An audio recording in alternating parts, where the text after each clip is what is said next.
All right, good evening, ladies and gentlemen. I'd like to call to order the November 3rd City Council meeting. Could we have the roll call, please? Mayor Dukes? Here? Vice Mayor Buckland? Here. Councilmember Cleveland? Here. Councilmember Didball? Here. Councilmember Gill? Here. All right, we'd like to start the meeting with the invocation by Vice Mayor Buckland and then Councilmember Gill, if you could lead us in the Pledge of Allegiance. Please stand. If you'll bow your heads as I pray. Heavenly Father, we're blessed with your presence here tonight. We just ask that you guide us through all of our decisions that are made here and that they be of a benefit to those that live and work in Yuba City, and certainly be mindful of all of the staff that goes into preparing each one of our meetings. It's in your most blessed name that we pray. Amen. Salute, pledge. I pledge allegiance to the flag of the United States of America and to the republic for which it stands, one nation, under God, indivisible, with liberty and justice for all. All right, may be seated. And speaking of flags, I'd like to draw attention to our new Yuba City flag that is posted here to our left. That was presented last evening to the Japanese delegation from Torridate City. So they have one and we now have one. So that's our new city flag. It's been updated. All right, we'd like to start off with proclamations. We're going to start with the firefighter strike team's proclamation. If you gentlemen could come forward here.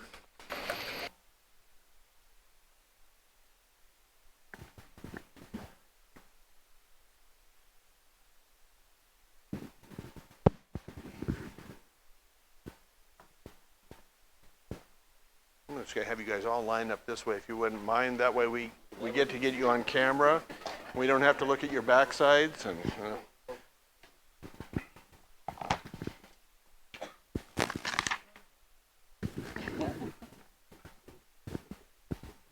Chief, if I could have you come up and help me with this. I'm going to have you hold the proclamation here.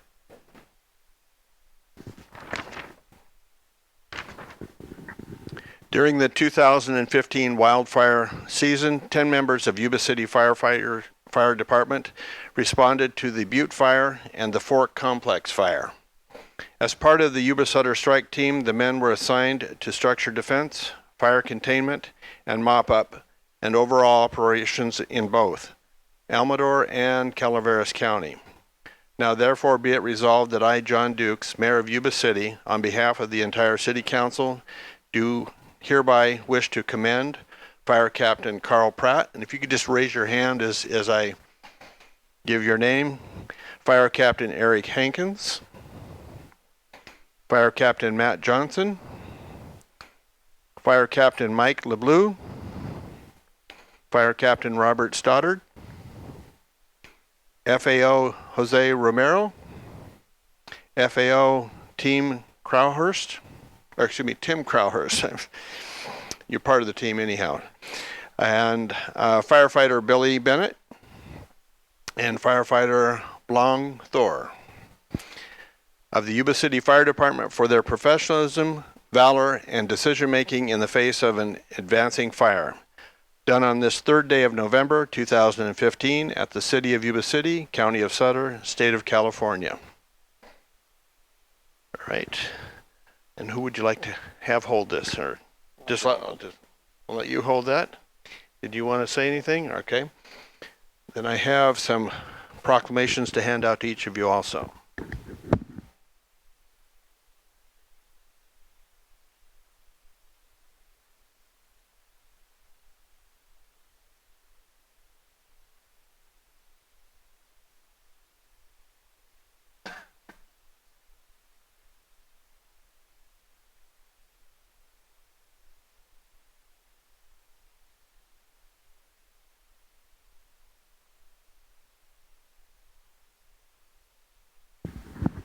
And I'd just like to say thank you to these gentlemen who leave their families here in town and they have to head out and do the work that they do and put their lives on the line, not only for the safety of our community, but for the state. And so thank you again for what you gentlemen do for us.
All right, if I could have Charnpreet Singh, please come forward.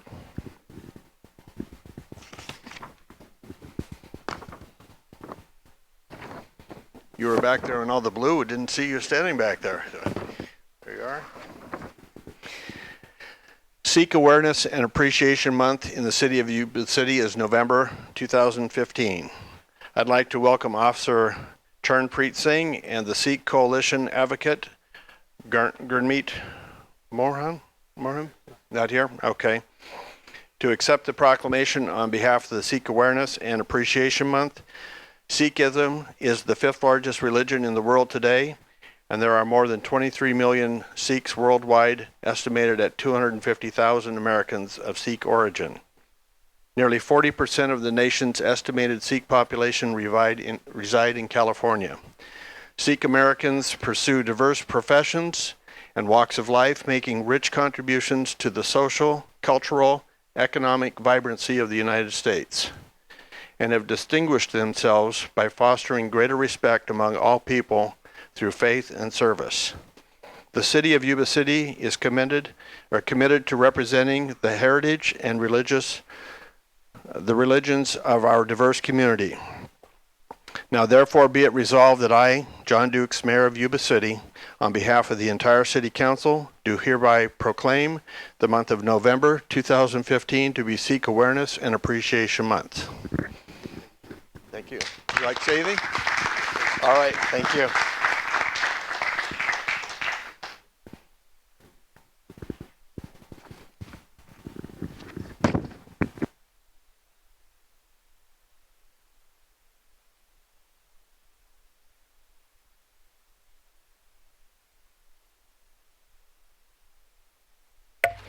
All right, item number 3, Sutter Animal Services presentation, presented by Diana Barrett, the Animal Services Manager. Good evening, Diana. Good evening, Mayor Dukes and council members. So we're celebrating actually being in the new facility, I'm not sure if you realized, 2 years now and about a week. So we're very, very excited. We're going to go through just a quick presentation. There'll be an opportunity at the end to ask questions if you have any. So basically, let's move along one more time. There we go. So our what we call live release rate has increased. Basically through adoptions, the rescue groups, transfers to other animal services agencies, return to owner, foster care, and releasing or relocating wild animals. We're very proud of that. There's some numbers here for you to look at. We could just look at them and have questions at the end, or if you have any questions now, probably let's go through the whole thing, and then if you have some questions, we go back. Okay, great. But we're very proud of what's going on.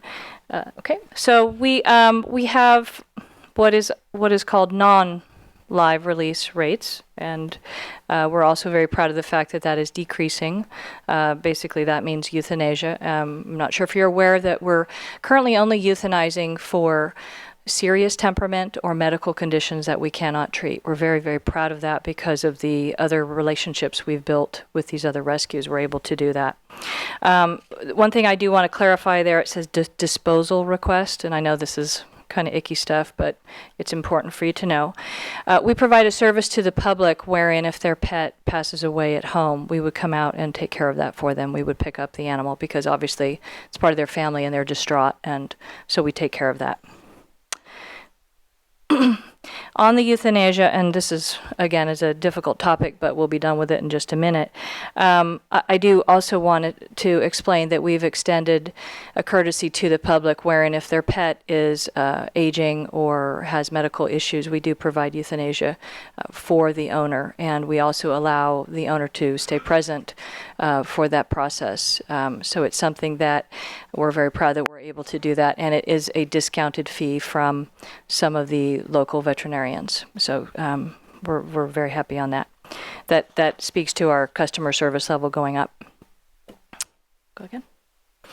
Licensing fee revenue. Now I'm telling you how great we are, but then our revenue went down. So but I do want to explain.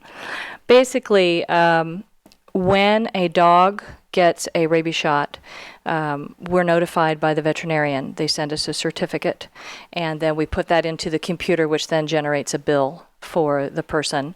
The rabies shots can last either 1 year or 3 years. And so if you're looking at the far left in 2012, that's going to be connected to the fact that most of the people that bought licenses bought a 3-year. So then it went down. So you've got some 1 years and some more 1 years. So I'm anticipating the next one to go back up. It cycles. So we're also anticipating with a new increase in fees, which the SASA board approved a month and a half ago or so. November 1st, we just implemented new increases on licensing, and they're real minimal, but they will make about a $22,000 difference per year. Next one. So we are very, very pleased with the fact that we have microchipped very close to 1,000 animals in a year. We've also facilitated either at the facility or at Yuba College or at UC Davis. 1,000 animals have been spayed or neutered in the past 15 months, which means that's 1,000 animals out there that are not making more animals. So we're very, very happy about that. Our donations have gone up. And that to me speaks to the fact that the public is supporting us. They're happy with the services, whether they're just coming to purchase a license or look at animals, or they've dropped off an animal. They're pleased with the facility, the way that it's running, and we're getting routine monetary donations that are coming in. Field services. We'll go to the... There we go. So we've got several things that we might consider a field service. Picking up an abandoned animal, bite cases, barking dogs, stray dogs, possible cruelty, assisting the police or fire, deceased animal pickups, extra service, which means basically on a dangerous dog permit, in order for someone to have one of those animals, we have to check their yard, check their fence, and sometimes we have to return a few times. So we count each and every call for service that we do. And then wild animal transporting, picking up a baby owl and getting it to a rehab center, that sort of thing. The total calls for service have increased over the past 3 years by 14%. That's due to more people coming to this region. There's an estimate that one in every three households, will have pets. And so if you have more people coming to this region, a third of those people are going to bring pets, and a fair amount of those are going to get loose or have a bite or be a barking dog or something. We have on order, and we're anticipating very shortly, the installation of some laptops, which was approved by the SASA board, into the shelter trucks. Basically, when the clerks at the shelter take a call for service, they'll put it into a system, and then while the animal control officer is out driving around, the computer will ding and tell them there's a call for service. That will cut down that would extremely cut down the response time, because then the officer and the clerks aren't calling each other every 5 minutes, and you might be around the corner from a call, and then it's just very efficient. So it's great.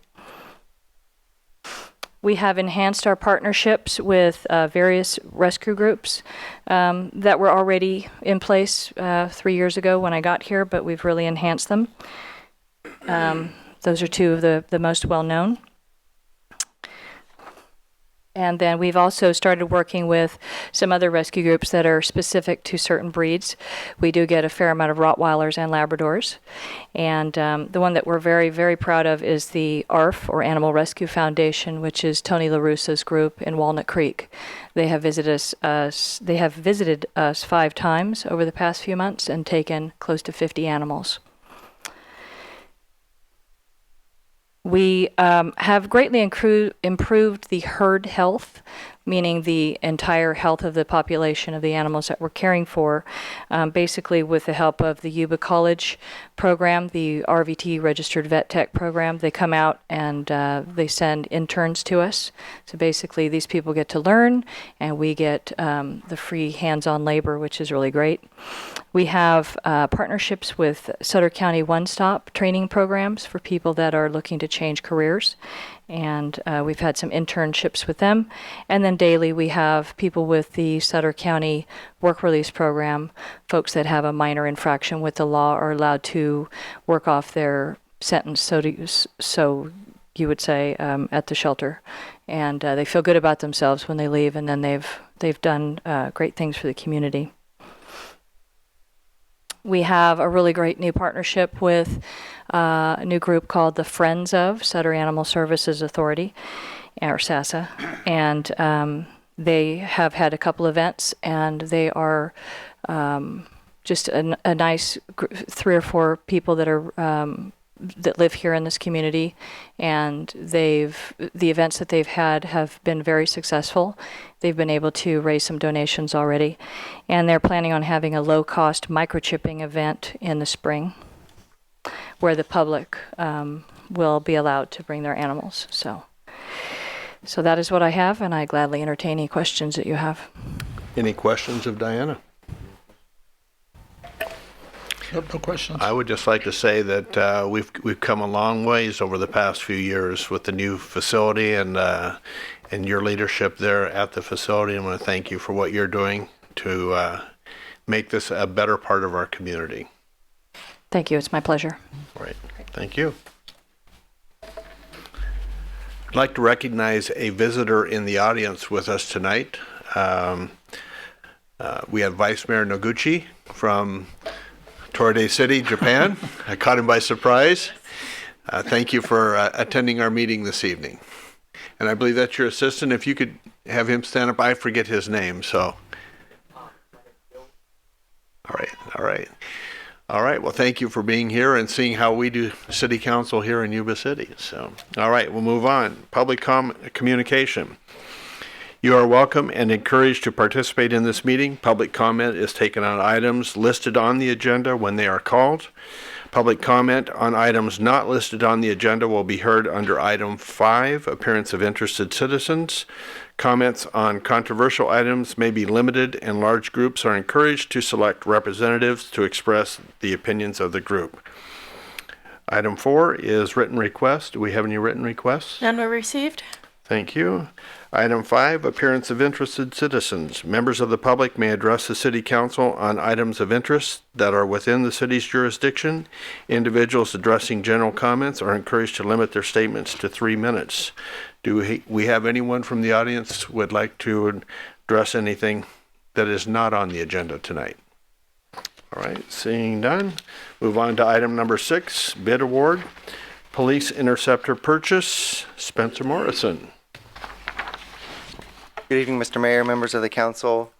Tonight I bring before you staff's recommendation for 4 Ford police interceptors to be used as patrol vehicles, replacing vehicles being taken out of service and subsequently sold at auction. We did send out 16 notifications to 16 different dealers and received 3 responses that are listed on the slide here. The Civic Ford having a total bid of $126.33 or $126,033.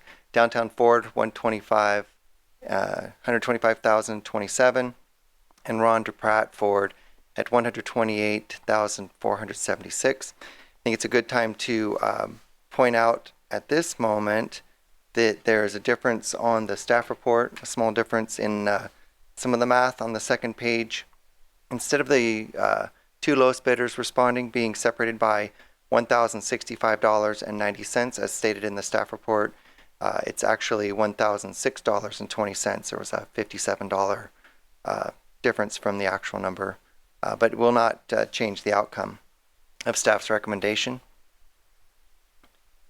In considering the bids with a local bidder, Staff is subtracting the amount of sales tax from the local vendor, Giveke Ford, as per the purchasing policy, reducing the net cost to the city by $1,172.08, making Giveke Ford the effective low bidder.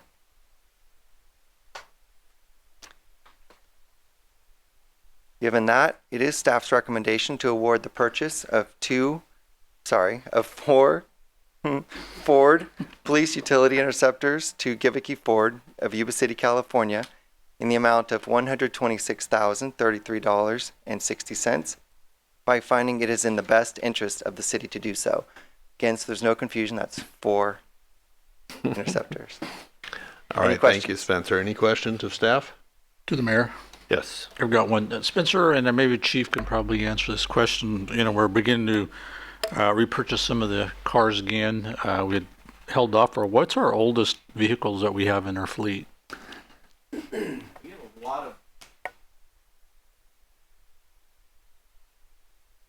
I think typically for a patrol vehicle, our oldest ones are probably going to be about 4 or 5 years old because we try to rotate them out at 100,000 miles or if they have significant maintenance costs to them. We have several vehicles that are older in the fleet that aren't patrol vehicles. The school resource officers don't get as much use in there, so they may be a few years older. And then we have a couple of traffic vehicles that are a little bit older also because they're not readily or always used for patrol. Okay, thank you. All right. Any other questions? Entertain a motion? So moved. Second. All right, I have a motion and a second. Any further discussion? All right, all those in favor say aye. Aye. Opposed? Motion carries unanimously. All right, next item is the consent calendar. All matters listed under the consent calendar are considered to be routine, can be enacted in one motion. There will be no separate discussion of these items prior to the time that the council votes on the motion, unless members of the city council, staff, or public request specific items to be discussed or removed from the consent calendar for individual action. Is there anyone that wants anything removed? All right, I entertain a motion on the consent calendar. Move to approve. I have a motion and a second. Any further discussion? Seeing none, all those in favor say aye. Aye. Opposed? Motion carries unanimously. General items. Item number 10, presentation of investment report, quarter ending September 30th, 2015. Spencer, you're up again. Good evening again, Mr. Mayor, and members of the council. Tonight I bring before you the Treasurer's Quarterly Investment Report for the quarter ending September 30, 2015. As you can see from the slide, the market value of the portfolio is just over $90 million. $87 million of that portfolio is city held, and 3.8 are trustee held, which would be the monies that are being held like in reserve for bonds. This is a $560,000 net decrease from last quarter. That is due to just normal fluctuations in cash flow and spending. Some of the major cash flow items were debt service for $2.65 million, sales tax receipts at $1.1 million, and salaries and benefits are always right around $8 million for the quarter. There were 11 investments matured and 10 purchased. The average yield on the investments sold was 0.95%, and the average yield for the investments purchased was 1.59%. So even though it doesn't feel like much is happening with the investment yield, each time I'm reporting to you, I am at this moment reporting an increase in yield for the items purchased, which is nice. Stop you real quickly. That shows 1.33 on the average yes, you purchase. are correct. Is that correct? You're correct. It's 1.33 is correct. I Okay, did have to thank make you. a slight adjustment. All right. Thank you, sir.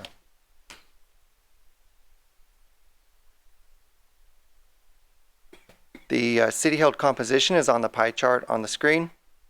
Agency bonds such as Fannie Mae and Freddie Mac make up 20%. U.S. Treasury bonds make up 8%. Muni and state bonds make up 6%, and corporate bonds make up 15%, putting just under 50% of the portfolio in bonds. The local agency investment fund, LAIF, makes up 21%, and other cash and cash-like investments make up 23% of the pie. With that, are there any questions? I do have one question. Did any of these figures also include money that's being held for the Sutter Buttes Flood Control Agency, or is that separate? It does include. I did not include detail because the net cash effect of the monies held for the and the cash flow was zero. Okay. Typically, sorry, I don't have that figure exactly, but That's I all can right. be I sure was to just report curious on if it included next those time. funds also. Thank sir. you. Any other questions? All right. Thank you. Thanks. Item number 11, State Route 20 Meridian Improvements. Ben Moody.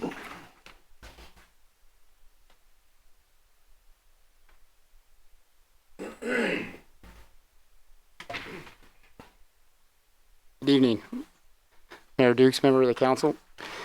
The item I have before you is a longstanding project and a goal for the city to enhance our corridor through Highway 20 from 99 to the Fifth Street Bridge. And so what I'm bringing before you is a approval of a landscape concept design to kick off these improvements and start work. Particularly in the shaded area here between Stafford and Clark in the median section. What staff, let me get to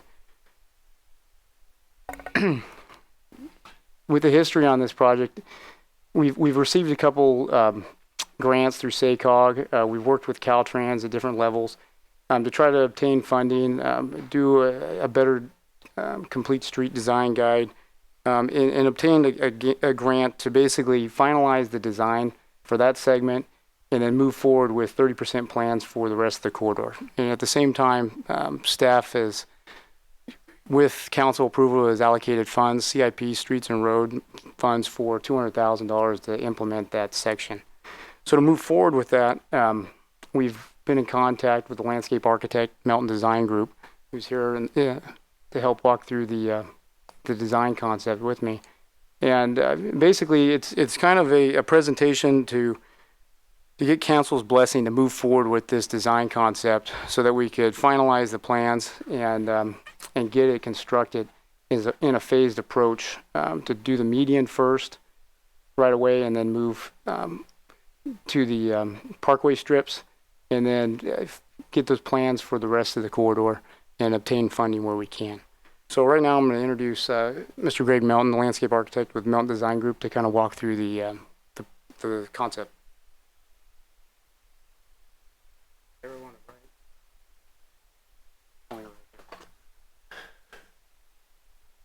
Good evening. Thanks for having me. And been working with Ben and Diana on working this out, and wanted to go through it with you to give you a little rundown. The layout here really focuses on the median, and our goal was to, as these elements say, reduce all the water use in the site, focus on keeping maintenance really low, but at the same time create an attractive median that can run the whole length of the 20. This is kind of a starting point for the whole corridor, and we brought in some elements like a meandering river layout, some fall color, and then some grasses and things to really blend with it. So I'm going to go through some of those elements. With the median focus, you can see the existing streetscape right now. You know, the streets all, perfect, thank you, wide open in this space here. And so what we wanted to do is create something that will not block the view, but to really create a corridor that'll be inviting for people to want to come down. So if you looked at the design, the trees aren't spaced at 22 feet on center. They're spread out a little further. Caltrans wants to see those open views. They do have a little larger canopy, so that'll create some more shade on it. But then we have these meandering grasses and hardscapes that meander with them also, which are very low maintenance, very water conscious. Up in the center of the median, this is where we wanted to bring in some of the culture of Yuba City with some flowering trees. And these would be some columnar ones because we don't want anything pushing out into the drive aisle, but something to give us a blossom in the spring, as many of the peach and other trees do in the area. Talking about the hardscape, materials we're using, the river cobble, to bring the taste of the river in, as you'd have on 99, but we're putting it more of a meandering approach to it. And then decomposed granite, which is a material that's working great now all over for low water use. It's soaks up the water, allows the roots and trees to grow, still get its water and oxygen, and be very low maintenance. And then just a colored concrete to blend the three together on this meander. The trees that we're selecting is the Chinese pistache for the median. Great fall color, low water use tree, very strong on its branching. With that, we have the columnar cherry in the center. So that brings us our spring blossom and some good structure with the columnar direction. And then on the parkways, we were looking at the ginkgos, but that's I think more of a future project that's rolling along. And then the grasses we're using across here are, again, all low water use plants, drought tolerant plants. The deer grass, which has a nice pink flower that comes out here later at the end of summer through fall. And then the pennisetum that has got this, its plumes coming out all from spring and summer. So we're always going to have a nice grass kind of meandering through the median, and with the colored trees, I think it'll bring a good look to it. Some constraints we ran into, we wanted to talk about, was Caltrans. They definitely wanted to keep the safety and the visibility wide open, thus we planted those trees far apart. Those shrubs you looked at max out around 42 inches high, so we're still going to be able to see over them on most cars, unless you're in a real low car. But that works good. So the visibility was important, and then maintenance became critical because we don't want our staff in the medians working. It's just not a safe place. It takes a lot of effort, a lot of road control. So no to annuals and things like that, to where we're going to get employees into the medians. And what we wanted to do is really focus on that appeal of a long run, some decorative trees and grasses, and work on water conservation. So obviously a hot topic. We'll be using an underground drip irrigation for a lot of it, and then Caltrans has some of their own specs. But the key is to focus on controller, smart controller, a sensor, which you see here, which measures rain, freeze, and barometer. So it's all going to shut the irrigation down when it's raining, like we had the other day. You're not going to have any water coming on until it tells it to come back on. So combination of good irrigation choices. We'll be adding flow sensors to it. So if a main line breaks, if a car does drive on it and brake on it, the smart controller will shut it off because we have a sensor in the main line that'll say, there's not supposed to be water running right now. Why is it running? So all these items come together and I think provide us with a good design, and just wanted to bring that to you and get some input from you guys. All right, any comments? To the mayor. Yes, go ahead. To the mayor. I like most of the designs, but I had some questions regarding some of the plants, the trees that are there. I did a little bit of research on the columnar ginkgos and on the flowering cherry. That's one of the good things and bad things about the internet, is you can find a lot of good information and studies from regions and all over the California, and recommendations.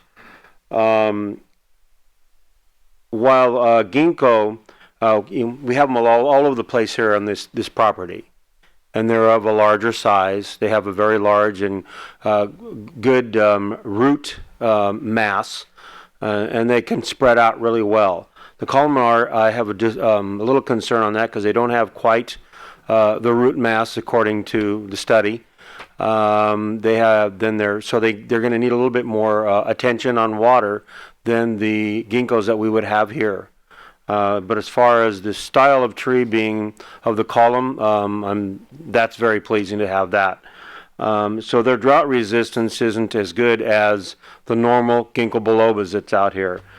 Princeton Century was the one that was recommended for along roads. That's the only one that was recommended anywhere that I could find. So I just have some concerns because you're looking around here and you see ginkgo biloba and going, wait a minute, that doesn't match. So that's why I went out and did some research and find out some more information. And then also when dealing with flowering cherry, absolutely nowhere could I find it recommended to put a cherry of any kind along a roadway, that's narrow roadway type that we're going to be having. In fact, the farmers around here will tell you that anything that has cherry, plum, anything like that, even if it's just flowering, they are not drought resistant. They get drought stressed very easily. It doesn't matter which one it is. And I know we have a few of the flowering ones on Stabler, but I also know these last couple of years has stressed them. And so I have concerns about that one even being on the list. Beautiful flowers, I love it. Being gone to DC and seen some of the beautiful stuff at that time, but I have concerns as to whether it's truly drought resistant. In fact, recommendation, it says not drought tolerant everywhere that I could find. So I had some concerns on that. And then, of course, even though they say they're column, you have to, most of the time, make sure that they stay in columns when they're younger. So there is some work on that. And the ginkgo, the other comment they made is that any of the ginkgos, there is a high water need for the first 5, 8, 10 years, depending on how long it takes them to get established and mature. And then they say they're drought tolerant then, but not until then. So there is some unforeseen or unmentioned concerns on that. So I do have concerns about the two of the trees that were on there. To the mayor. Yes. Yeah, I mean, we can, from my standpoint, the cherries, my goal is to get something that is more accent and related to the project. So, if we look at the whole corridor, we've got these groups of them. One good thing about the water approach we're doing, as far as whether a tree is medium water use or low or very drought tolerant, is that we're putting the water right where it needs to be. A lot of parkway strips and plants that were done 10, 15, 20 years ago, they're irrigated very differently. Yeah. So you see things that aren't doing very well right now. It's because they're used to getting either overhead water or other supplemented water that's not, this drip irrigation approach, which is right in the root ball. So very true. They're not drought tolerant, but with the same breath, I feel we're just using the water the way we're proposing it, we're still not going to be using an excess amount on that tree. But I'm definitely open to other suggestions there too. So. Well, to add to Mr. Cleveland's questions, there's a balancing act that Public Works and staff has been doing with the requirements to have an aesthetically pleasing project that meet native trees, low water use trees, and then also meet the requirements Caltrans has since we're in there right away. And a big thing Caltrans has is that it specifically talks about anything within the 30 foot of the travelway. They don't want a trunk size bigger than 4 inches, and so then you start limiting yourself to crepe myrtles, small tree types, and at the same time we want it to look nice. We're putting a project together that's to enhance the area. And so when you get to that low water use, and then the size of the trees, we're trying to handle the efficiency with the irrigation, and also have a nice tree that flowers, the aesthetics for the area. It's just the concerns had to be voiced. I understand you're trying to balance it and everything, but there are concerns there. And I wanted to note that the ginkgos on the parkway strips, they're for the fall colors, and there definitely would be discussions that it's only the male variety that doesn't have the berry. That was the other comment. Yeah, the male variety only. To the mayor. Yes, go ahead, Vice Mayor. So I like the design. I mean, really overall, but I'm a little concerned how we're going to get that from Highway 99 to the Fifth Street Bridge down the 20 corridor. If you go back one slide. Actually, the first slide. Yep. There you go. Street Bridge. Fifth Street Bridge. Up on the top, the heading. So if we want to build a confidence level into this for Caltrans. We're definitely going to be on the 10th Street Bridge. Now, I do like just add the two together, and I think we're there. But I do like the concept, especially if it could carry through even to the Bridge Street corridor in the future, where we have some continuity with the designs, and I think that this concept certainly brings that forward. So the one question I have, and especially it comes to the tree concerns, with the heat and aphid control and everything else, all of our trees in this area require a lot of systemic care. And so I'm wondering if this water delivery system, as advanced as it is, can that also deliver that systemic care to the trees? Sure, John. Vertigators, I don't know if you've heard of them. We've used them in orchards and irrigation all over. And so now they've come up, for years now we've had them in the landscape, and they've actually gotten very efficient. So keeping trees healthy is a lot easier than what it's been in the past. So we're able to provide whatever we want right to the root systems now. Obviously any topical leaf approach to something, but I think with what we're doing now, I mean, this whole drought and everything has just focused everybody on creating really healthy plant material and really direct approach to it. So we're getting pretty healthy plant material due to the fact we're putting water where it needs to be, and we can fertilize where we need to fertilize.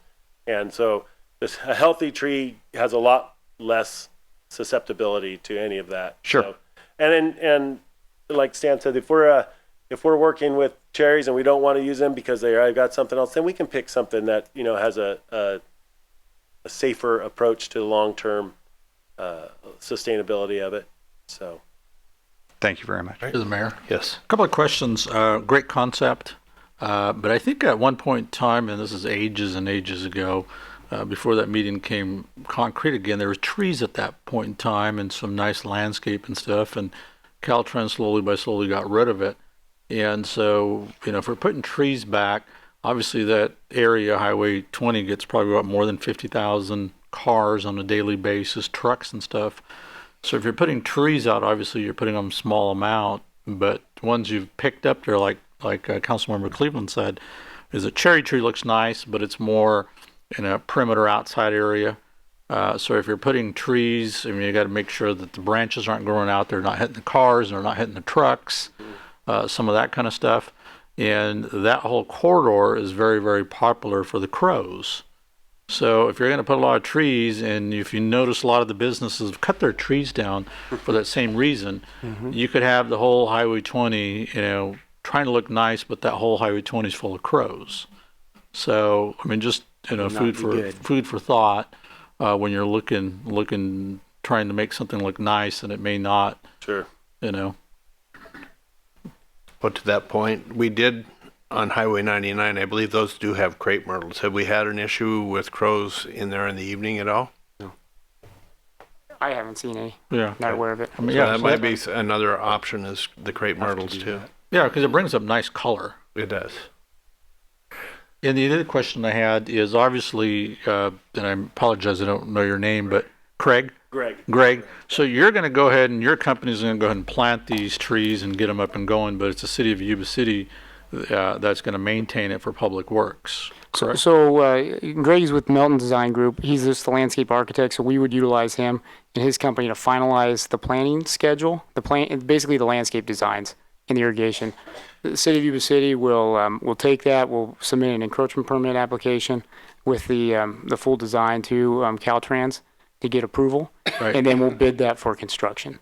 Right, but I guess, and once it's all done, who's going to maintain that strip for the landscape stuff? And so with that, the maintenance responsibilities is very important to the city, because Caltrans has requested with us planning in their right-of-way that the city takes on that maintenance responsibility. Okay, because I know Greg's mentioning we've got these sprinklers, and we've got these rain birds that stop when it's raining, and we can put fertilizers and chemicals in and all that kind of stuff. That's great and dandy, but you're going to be gone. And so the question is, who's going to make sure all that stuff's maintained? Yeah, and this couldn't be much easier of a irrigation maintenance design approach. I mean, the majority of it is in the ground, drip bubbler. There's no sprinklers. There's no pop-ups. There's nothing like that. You won't even see the water. Okay. You'll see the ground get wet, and that's kind of the end result, what you see. So yeah, the city's going to have to take on maintenance. The first years of the trees have more maintenance than they do later. I guess the bottom line is this aesthetic we're trying to create through the corridor, that's going to have its own budget to manage that. Correct. And we're concerned about that. And with the irrigation design, there's different features that they've talked about. Instead of having one drip line, they do a double drip line. And then so if something plugs or goes bad, you're not waiting until the plant is dead until you know what's going on, due to the limited time frame that we'll be able to get out there to maintain it. Just one last question. What's the time frame on it as far as from right now? You're in the design portion of it or looking to design, but when are you actually, if everything goes well and funding's there, when are you looking to start? It's always difficult with the schedule. I am pushing to get something rolling this spring so I could bring something back to you to approve a plan and put it out to bid. With a phased approach to do the median first, we believe that the limited restrictions on that median work will enable that to go a little faster. Work on the outside with the parkway strips, it gets complicated with ADA improvements, traffic signals, lighting. But within the median, in that area, we believe the funding's in place. Once the concept is approved, we can move quickly with finalizing the design aspect, and we could submit an application to get the median work going. Great, thank you. I have a couple questions. You've talked about the underground watering or irrigation. Correct me if I'm wrong, but I believe the term is called greenscapes. Is that where reservoirs and different things are below grade? You got me on that one. I've never heard that term, but we're all the irrigation approach is all subterranean there, so it's going. Well, these are more of where they actually have reservoirs where the runoff from the streets and so on. I know what you're saying. So you're collecting the stormwater water off and creating that as a storage, as a reservoir right. underneath the median to use for irrigation. Yeah. Was that looked at at all on this project, or? I think when we start looking at what budget equals, you're doing a full drainage storage system underneath the median, and at that point, your budget is not the numbers we have today. All right. And then the other question I have is with the underground irrigation, and I heard you talk about running dual lines. What is the possibility of those getting clogged, and what is the life of an underground system? Because I've heard of some situations where over a period of time they clog up and they're just ineffective. Yeah, I've had some in the ground since '96 at this point, under turf, under trees, and there is the opportunity for it to clog. However, we visualize a tree, right? I'll just show you one here. So you see this detail? Mm-hmm. Around this tree, we start with the tubes out far from the root ball, and we run just a little bit of water to the root ball, and so we're attracting the trees out, but there is an emitter every 12 inches around that. So in this, there's approximately, off the top of my head, 20 emitters around this tree. So if I lose half my emitters, half of them, then I still have 10 emitters at this point. So with this in-pipe drip subsurface irrigation, you don't see it. You're absolutely right. But at the same time, there's a lot of opportunity here if there is failure, it's pretty rare that you get much more than 20% failure that I've seen. And talking to Rainbird, Hunter, Toro, all these different manufacturers, of course they don't want to say that, but when you talk to reality of it, that's kind of what we ended up seeing. So we put these, this outdoor ring creates, a big outside to just collect the roots out there, and every foot, it may be 20 feet long. So there's a bunch of emitters on that drip line. So we have a lot of foolproof ways of protecting against losing something. What is the expected life of a system like that? Well, the great part about it is at some point trees do pretty good on their own. And with our water table here that we have now, there's some opportunity for it, down the road that we turn some of this off. And the trees are on different irrigation systems than the turf or the grasses or the other shrubs. So those don't get the root systems that trees get. So on some of these trees in the future, we may just need to supplement it every, down the road, irrigating once a week in summer or even more if it's one of our super hot, dry summers. But hopefully those are moving on. All right. Thank you. Any other questions? All right. I would entertain a motion. So moved. All right. Have a motion. Do I have a second? A second. All right. A motion and a second. Any further discussion? All those in favor say aye. Aye. Opposed? Motion carries unanimously. Yes. Item number 12, sale of surplus property, 2 fire engines, presented by Pete Daly, Fire Chief.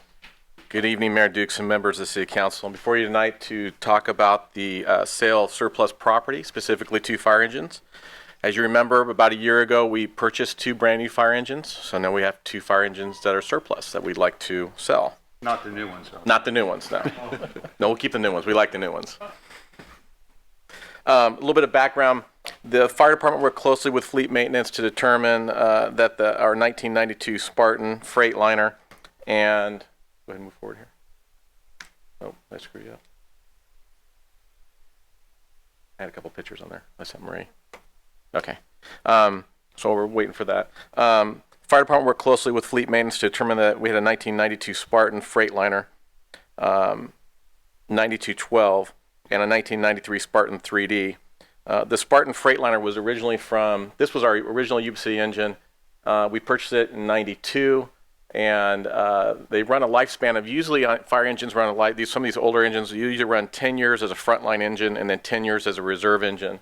We were able to get about 23 years of service out of this one, so I've been trying to stretch them further and further. Some of the newer engines we're pushing should be able to push about 25 years. So this was originally a Yuba City engine. The other engine, go ahead and go to the next one, actually originally was a Walton Fire Protection District engine, and that was purchased in 93, so we got about 22 years of service out of that one. So that's one of the 2 that we're looking at surplusing out. As we did the analysis, Section 2-6.009 of the Yuba City Municipal Code requires that when the sale of surplus property valued in excess of $50,000 has become obsolete or unusable and is to be disposed of, it shall be done through the formal bid process. The reason I wanted to come to council tonight was, even though we're going to sell these independently, the sale of both of them will exceed $50,000 is what we're anticipating. I'll talk about that in a second.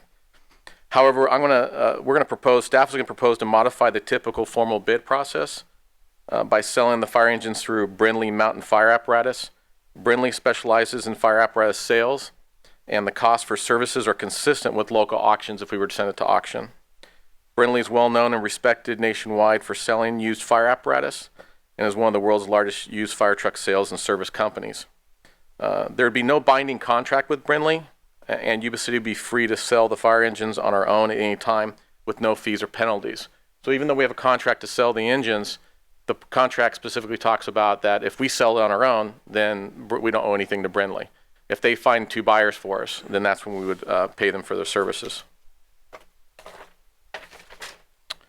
Fiscal impact. Estimated revenue from the sale is expected to be $20,000 to $40,000 for the 1992 Spartan, which is the other engine, and about $30,000 to $55,000 for the 1993 Freightliner, the other one there. A 10% marketing or broker fee will be applied if Brindley Mountain Fire Apparatus provides a successful buyer for us. Some alternatives would be to instruct staff to develop a formal request for sale using the sealed bid process, and we could go through that process if you so desire. We could also recommend not to sell them.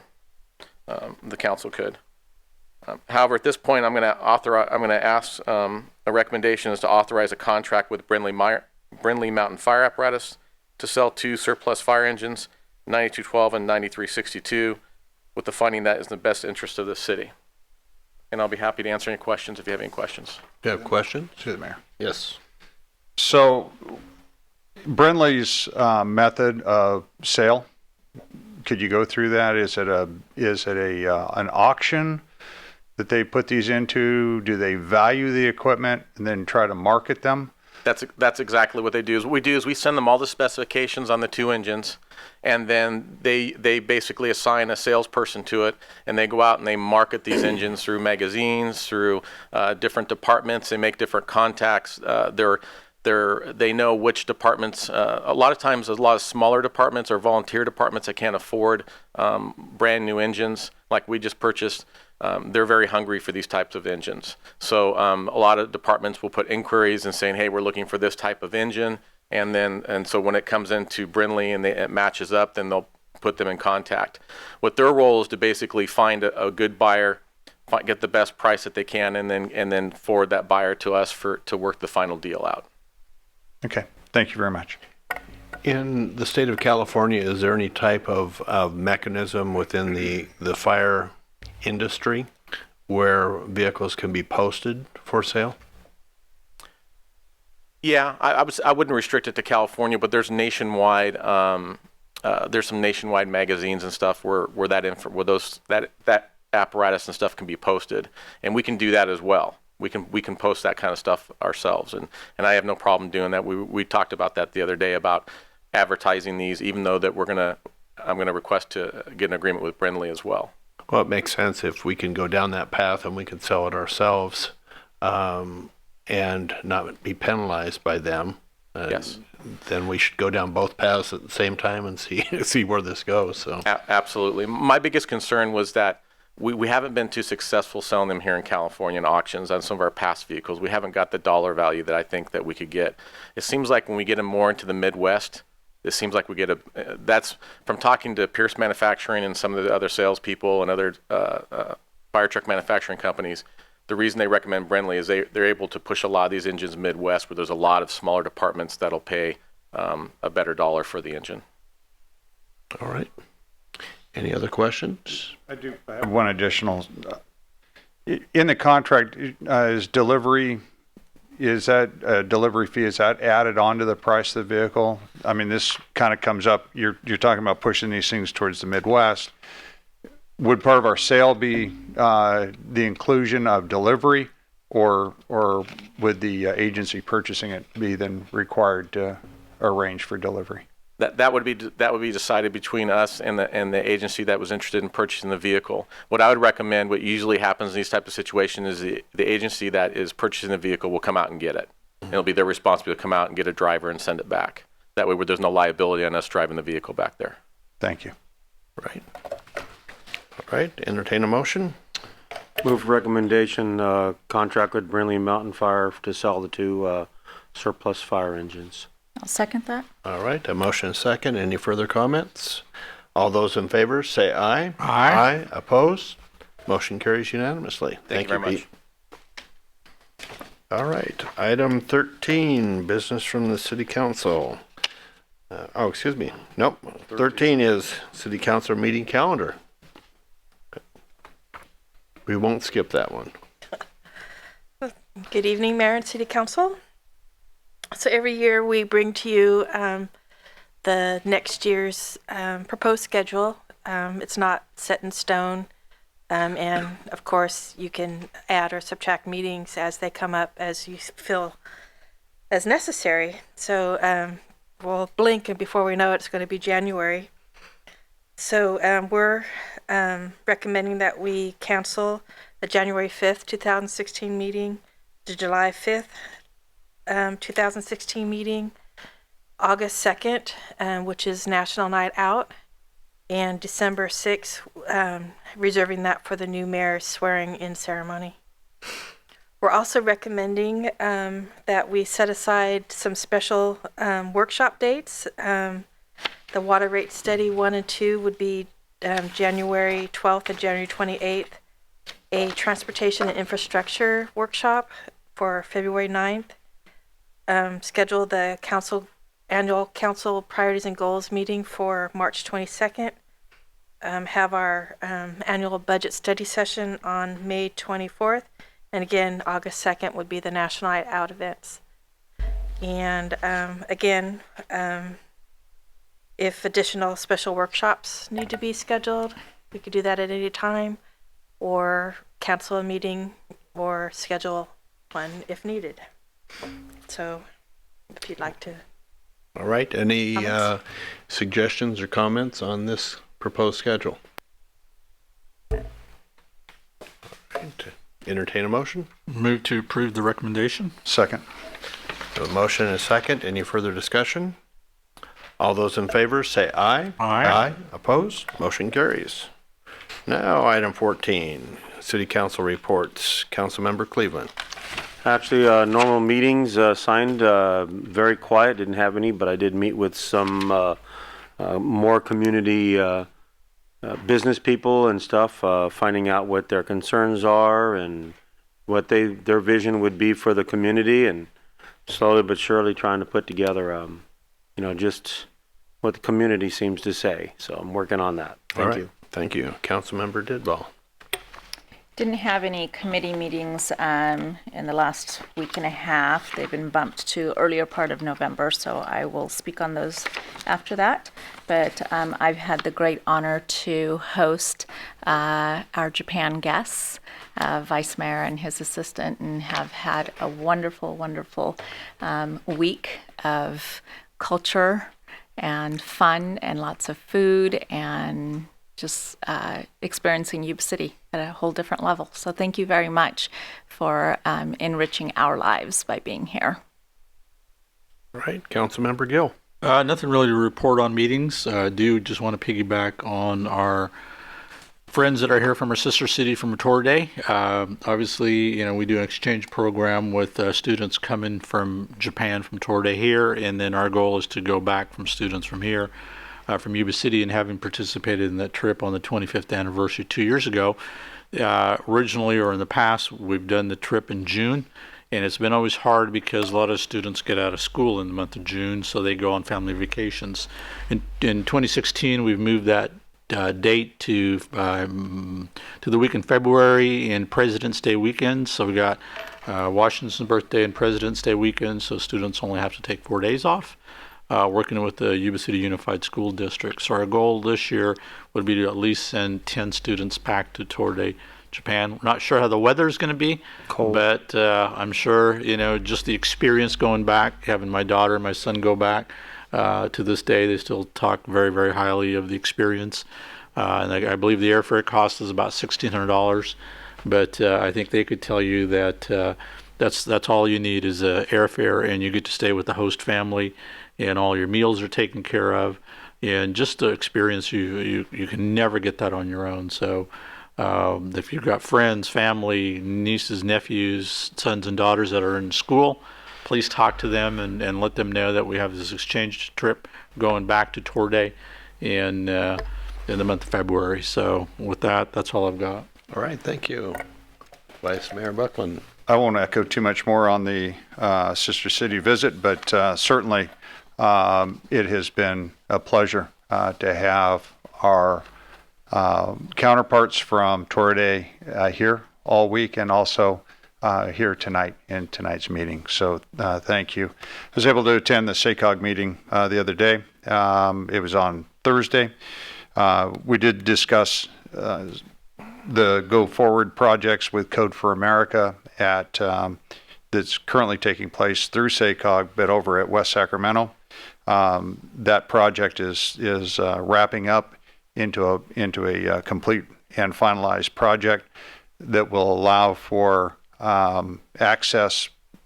public access to information regarding access to land for urban farming, and then also being able to market products from those urban farms directly into a marketplace. So that's really an exciting piece that is getting finished up.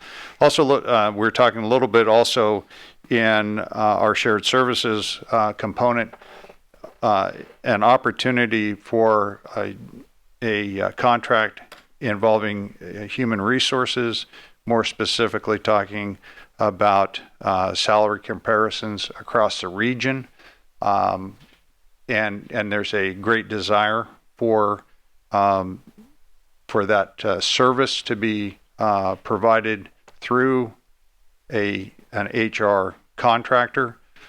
So agencies no longer within the region wouldn't be struggling outside to find out what are salary comparisons for public employees, that it would be all gathered within the region and be a comparable number that you can look at instead of drawing as far away as, I don't know, Tulare, maybe, or other cities that really don't have anything to do with our immediate region. So there's a lot of interest. I bring that up now just so the other council members are aware that this service may be able to be provided within a very short period of time, again, through a contract type service that SACOG is going to try to put together. That's all I have. All right, thank you. I have one meeting to report. Attended the fall conference for the Mosquito Vector Association of California, and went over the latest things happening in the state with the mosquito vector control.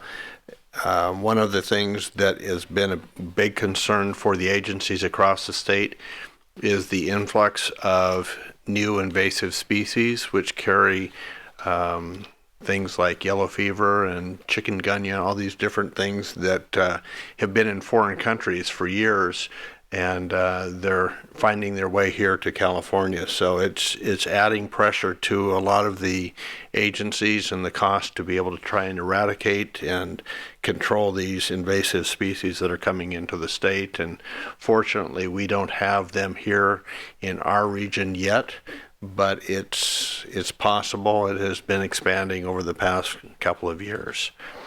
And then for tomorrow morning, we will be saying goodbye to our Torrey City delegation, and they will have a closing ceremonies here at City Hall at 7:15. So invite you to come and participate at that. And with that, that's all I have, and the meeting is adjourned.